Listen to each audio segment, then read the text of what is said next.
Ministro, lei prima ha detto una mostra importante è quella di oggi per Treviso. Importante per Treviso perché si tratta di uno dei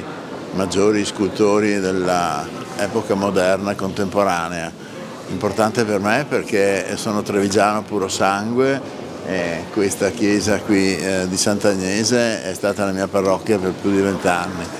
Importante per la cittadinanza perché ha la possibilità di fruire di un museo che è a dir poco spettacolare nella sua rimodulazione e ristrutturazione,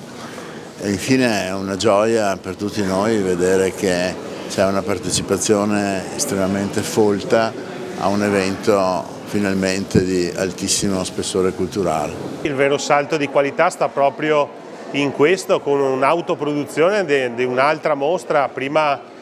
Canova, oggi Arturo Martini, proprio un lavoro straordinario dei musei civici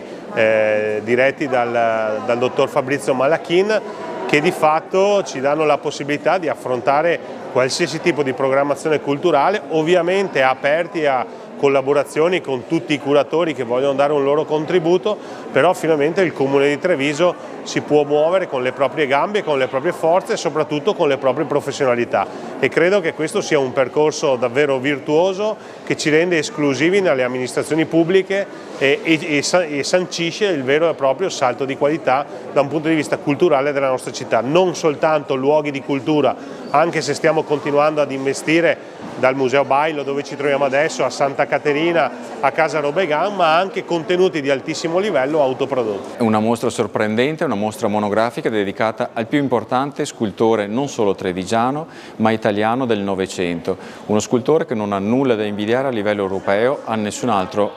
protagonista, uno scultore che il visitatore potrà scoprire in maniera nuova, rivoluzionaria, perché qui scopriremo un Martini poeta, un Martini romantico, un Martini classico, un Martini che ha saputo rivoluzionare la scultura e a portarla ad esiti dove non era mai giunta prima. Direi che ci sono diverse opere che il pubblico non ha mai visto prima, che escono per la prima volta da alcune collezioni private, piuttosto che altre opere che vengono esposte dopo veramente tanti decenni, Sacro Cuore per esempio, o La Veglia, o veramente opere che si vedono in occasioni molto rare. Questa mostra è aperta ovviamente dal martedì alla domenica, tutti i giorni, quindi escluso il lunedì tutti i giorni, dalle 10 del mattino alle 18 del pomeriggio.